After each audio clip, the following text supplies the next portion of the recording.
Welcome to Joey Jackson on the Law.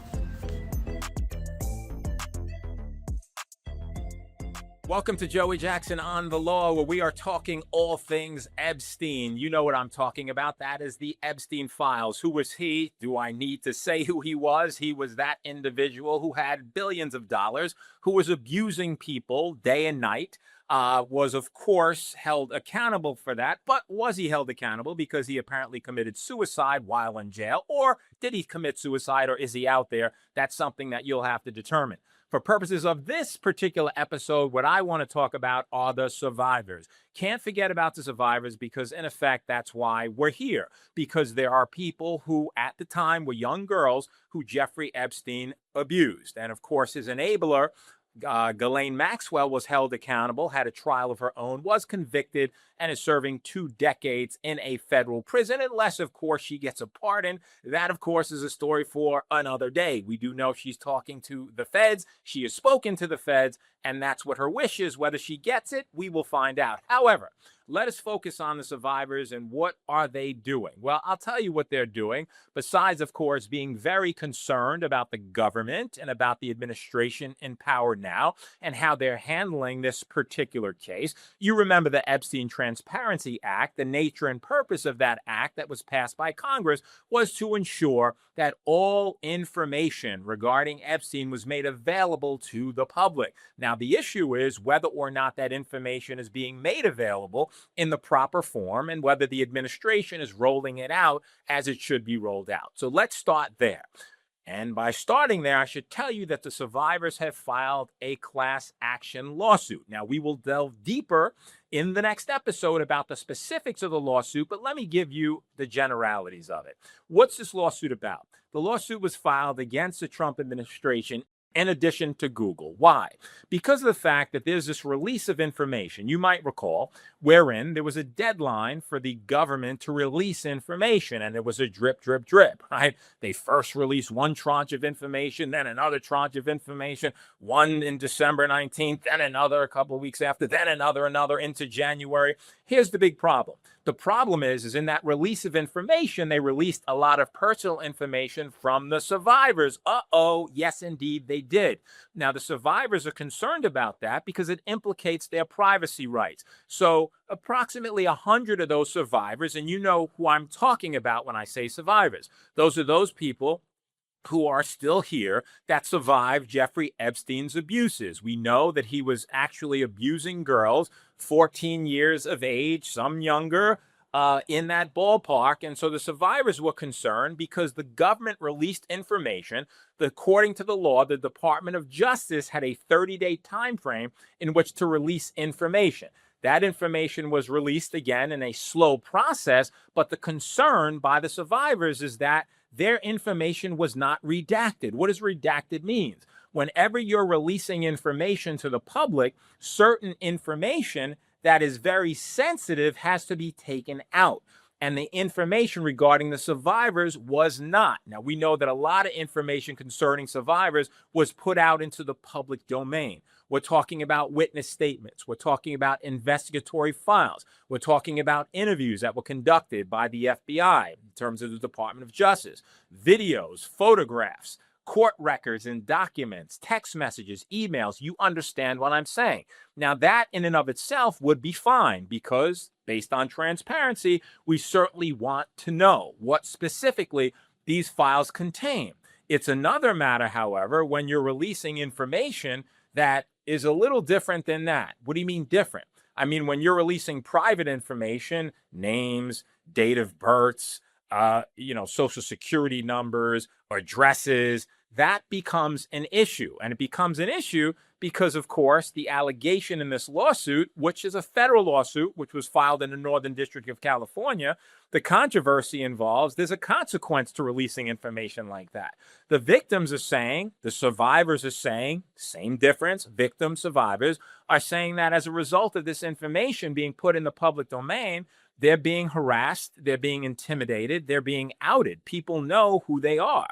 And as a result of these threats, those threats have consequences. A consequence of anxiety, a consequence of depression, consequences relating to how it is that they fear for their safety and they believe that people are otherwise targeting them. So they are very concerned about that. Why is it concerning, and why does the government and Google, by the way, get held accountable for that?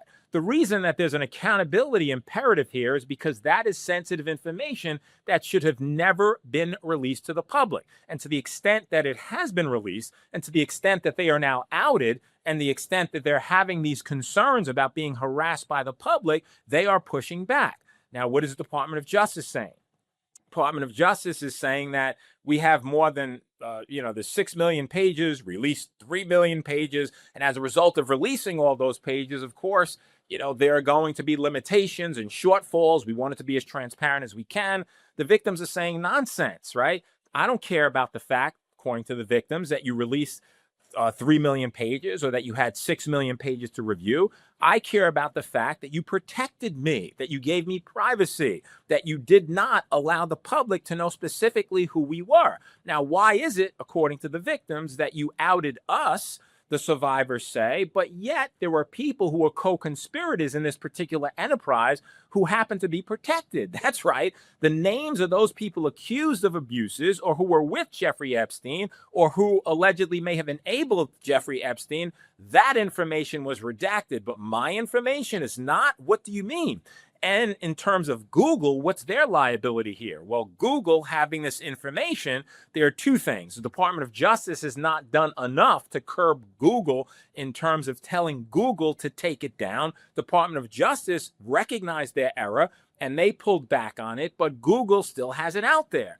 And the second issue is the survivors are saying, hey, aren't you the Department of Justice? Can't you get Google to remove it? Why are we having these issues when our information continues to surface? So they are alleging in this lawsuit, various federal and state law claims. What's the distinction? As I noted, going to get into that in another episode in terms of breaking down the lawsuit. But very briefly, what happens here is you have the federal claim of invasion of privacy because there's a Privacy Act federally, and you have various state law claims in California in terms of Google, unfair business practices, and what specifically Google's obligation is to protect privacy, and Google's negligence and the intentional infliction of emotional distress. And so the victims say, hey, we get you on transparency, but you can't have transparency at the risk of actually outing us. How does this actual lawsuit turn out? Stay tuned and we'll see. It's a process. They'll go to court, they'll litigate, and if the victims are right that they were outed and not protected by the Department of Justice and protected by Google, then obviously they will prevail in their claims as a result of private information being released in a public forum that should not have occurred.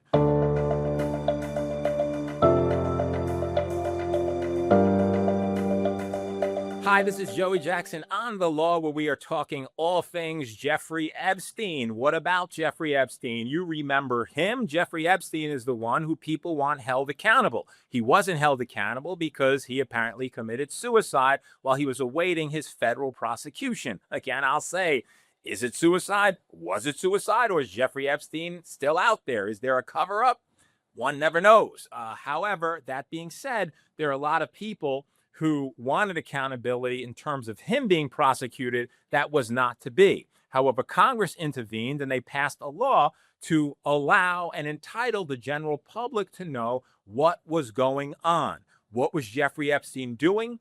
Who was he doing it with? And who else, if anyone, should be held accountable? Now, what I want to do is I want to break down the latest lawsuit that was filed. It was filed on March 26th of 2026 and was filed by the survivors. It was filed in the Northern District of California because there's roughly 100 survivors here who believe that they were not protected. We know what the Transparency Act did. The Transparency Act allowed and enabled information in the FBI files to be released to the public. Now, it didn't require an act of Congress, of course. Department of Justice, in consultation with the president, could have done it voluntarily. That was not to be. So there was a law passed in which the public deserved to know what's in the Epstein files, who's in the Epstein files, what were people doing, what were they doing it with, where were they doing it, were they enabling Jeffrey Epstein, were they participating? So, as a result of that, the files were released. The concern of the victims, however, is that it was released in as much as their interests were not protected. What interest? When you release information to the public, if it's sensitive, there needs to be certain redactions. Redaction, legal term for you black out, you white out, you take out anything that would be sensitive. If you have names, date of births, social security numbers, other private information relevant, right, to certainly an investigation, but it's not relevant to you or me. We don't need to know where a victim lives. We don't need to know their date of birth. We don't need to know their social security number. We don't need to know how to find them. But as a result of the Department of Justice moving forward, the Department of Justice, in evaluating 6 million pages of data, releasing about 3 million, the issue is, why is it that the Department of Justice was so careful to redact, eliminate, discard who the co-conspirators are, says the victims, but yet you out us to the general public? Now, it's important to note that these 100 survivors are not listed in this lawsuit. They're listed, it's a Jane Doe lawsuit. Why? Because, again, they don't want to be outed and feel that they've been outed enough. Now, this lawsuit is against the government of the United States of America, in addition to Google, which is a private entity. Again, the claim is that the government did private information. Well, what does Google have to do with it?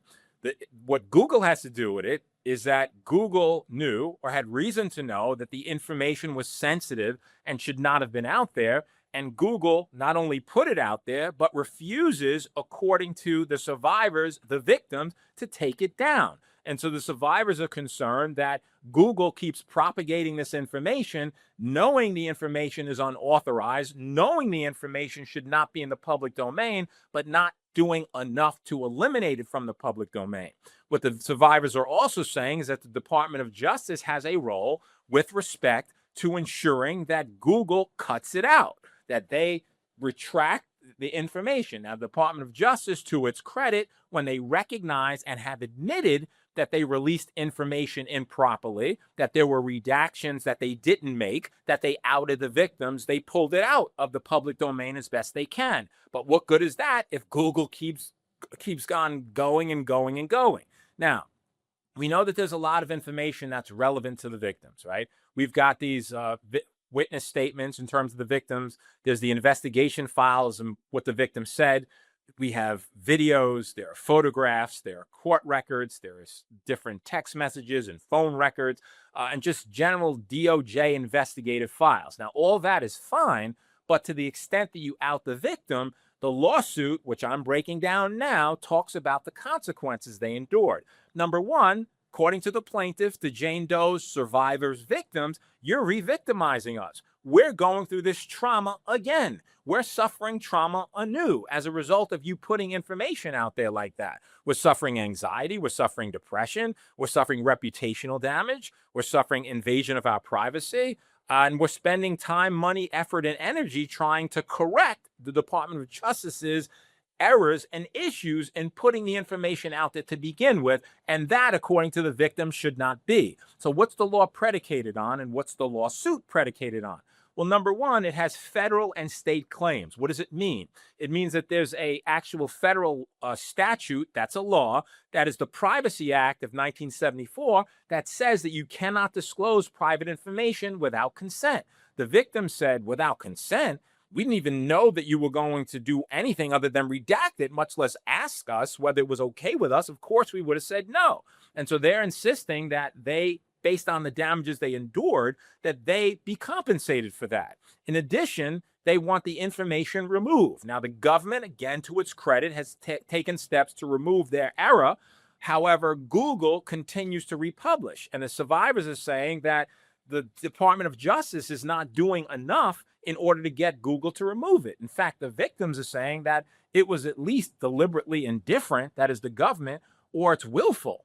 And the victims are even saying that it could be punitive in some measure, meaning that the victims are being punished and the government is punishing them as a result of them being so public in their disdain for how this issue was handled. And by outing them, perhaps the government will be looking to discourage future victims because they may suffer the same kind of fate, which is their information being everywhere.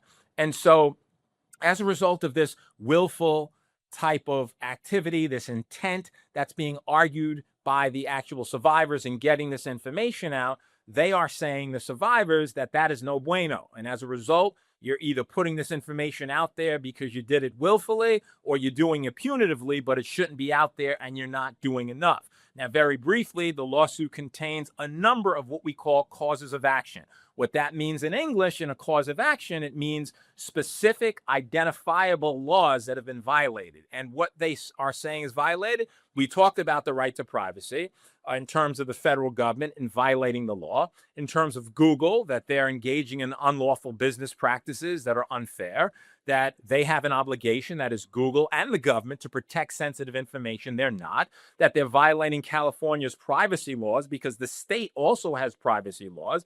And in fact, they gave no notice at all to these victims, and Google is not correcting what they're supposed to be doing in terms of this public disclosure.